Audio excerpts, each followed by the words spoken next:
So, wala akong ano, I would listen to Secretary Duque. But I gave him the instruction and I admit it in public now, being, sabi ko sa kanya, do everything you can. Sabi niya, there's so many proposals, so I do not care. If it's not cheap, if it is expensive, just go ahead and do something about it. Kasi ipit na tayo dito. And those were the early days. I remember yung ipit ako mo. I was boxed in a corner. Sabi ko sa even the task force, please do something about it. And the task force is a task force. It's composed of many talents there. Kung ang utos nanggaling sa akin, correct. Tama yan. Ako ang nag-utos sa akin, sa sarili ko, na sabihin kay Duque na gawain mo. Ngayon, do not tarry because sabi ko, there's no more room for in the hospital. And, alam mo, sa totoo lang, a pandemic is a pandemic. It occurs maybe every, I don't know. But noong panahon ng, well, that was the Spanish flu just before the First World War. Yung talagang maraming milyon ang namatay. But with the advances of science, it's because we were able to come up with the vaccine. Lahat, even the germs are still here. But they can no longer inflict damage on the next generation kasi nabakunahan na lahat. But to say na nawala, you do not kill bacteria and viruses. They linger on for as long as mankind is in this planet. Hindi talaga nawawala yan. Sabihin mo yung diphtheria, well, hindi yan. A vaccine cannot kill. It's the body that provides the defense against those microbes. Ito ngayon, wala pang bakuna. So, gusto ko lang malaman ng sambayan ng Pilipino na I take full responsibility na utos ko na magdalian mo. Wala akong pakialam kung saan ka magkuha, magnakaw ka. And I remember saying it. I do not care whether you go on steal, borrow, or kill a person to get what needs to be done. Maybe we would want to start with some explanation to be given by Yusek Lau on the purchase of PPEs and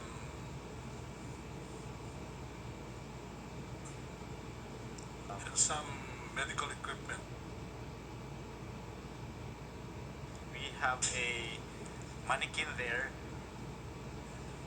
That is the complete set of the personal protective equipment for a medical personnel to wear. Wala? Because inside the woman, No, mannequin po. bakit may manikin ako dito? Kulang lang po siya ng ano, ano tawag doon? It lacks the face shield. It's 9-piece item.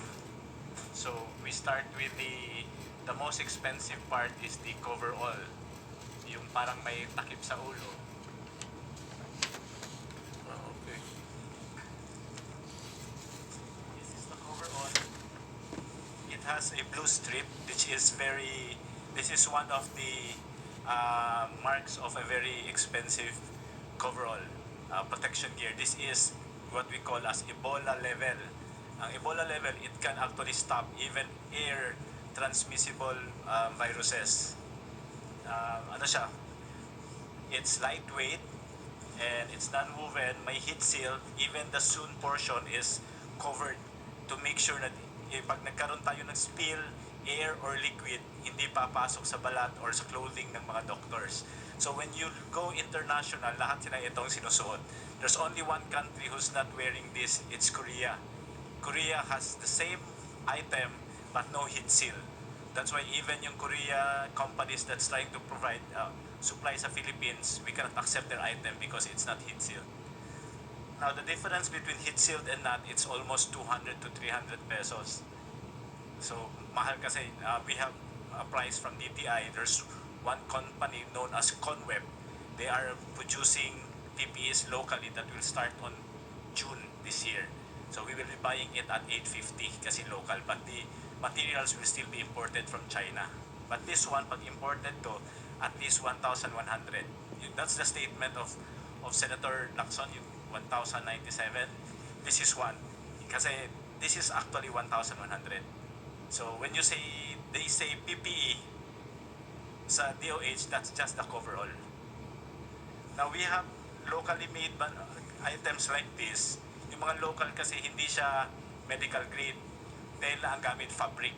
So pag fabric, may tendency yun na papasok yung tubig. So hindi siya protective. It makes you feel secure, but it's not actually medically safe for you to wear. So let me interrupt you. So do not buy that kind of overall suit. It is a plastic one that would place the health workers, even if there is just an iota of chance na buhay yan. Tama yan. Yun ang binili mo? Yes po, this Tama is yan. high grade po. Yes. Tama yan. This Walang problema. there is a standard set by DOH and FDA. Ano po to, international standards, and we're following that. We don't go below kasi nga the company can be sued, we can be sued. I agree with you. Then the next po, we have the goggles. Yung goggles natin, there are many types of goggles. That goggles po, meron siyang butas but not direct. Pag direct kasi pag may fluid, papasok siya. So may ventilation but it's called the ventilation na indirect kasi may valve. So air can come in to make sure you will not perspire. The goggles is anti-fog para hindi siya mag-fog. And at the same time may ventilation so that there will be no moisture. So pag wala siyang ganun, ang tendency you sweat, magputi-puti. The next one is we have two types of mask pinapasuot natin sa kanila. Both. We have the N95 or the KN95 and we have the surgical mask. Where is the other one? The other is a surgical. The blue one is the surgical, the white one is the KN95. Okay. It's the standard set by DOH, double mask po dapat ang suotin. And after that, we have the lab gown. The lab gown is isolation level. So, the coverall is protective level, even air and water, hindi makapasok. The lab gown is isolation level. It means, pag nilagyan mo siya ng tubig, hindi papasok. Pag nilagyan mo ng pressure, saka tatagos yung tubig. So, there are a lot of cheaper lab gowns, but they cannot pass kasi po, pag nilagyan mo ng tubig, tatagos lang. So, it makes you feel safe, but medically, if you're not aware, you are risking your life if you do that. Okay, let me again, pardon. Sinong nagbigay ng specification? DOH and FDA po. So it's more expensive. Yes po, because it has to meet standards. Ito po lahat naka-standardized. Even the gloves, sir, is it's powder-free, textured, and either latex or nitrile. Hindi pwede yung PVC or other types kasi masyadong manipis and hindi medical grade. And ang advantage po lahat ng sinusuot ng mga doctors natin, kahit yung head cover and shoe cover, it does not promote growth of viruses and bacteria, which is very important. Kaya hindi po pwede yung reusable. May binibenta mga reusable sa market. They offer it to us, we send it to DOH. Ang risk kasi pag reusable, pag hindi siya maayos, pwede ka mag-contaminate. That's the explanation to us given by DOH. So it's No, high no, risk. no. Again, I interrupt you. Do not ever do that. You just throw it away. Yes, sir. If you place a person in jeopardy, he is working, lalo na yung mga doktor that fighting for life. Tapon mo na yan. That's the reason why we're spending money. And we will spend money. I said we can always sell everything that we have. Tapon na ninyo yung kasi I read. So sa kanila, goes into the trash can. Pagkatapos, pagbabad nila, tapon na sa trash can.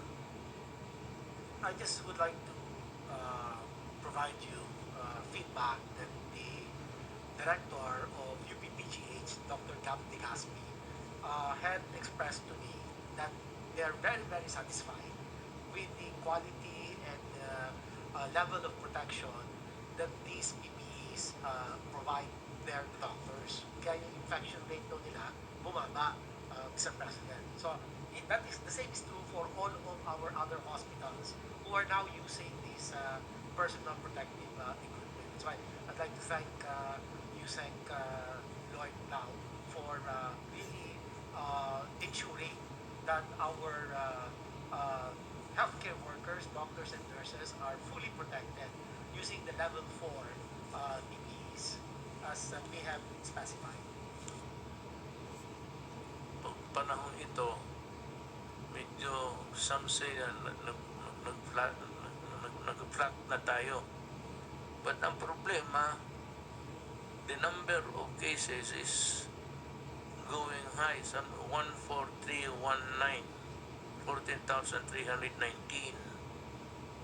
Sabagay, the only good thing they're going in our favor was that the recovery rate is very high.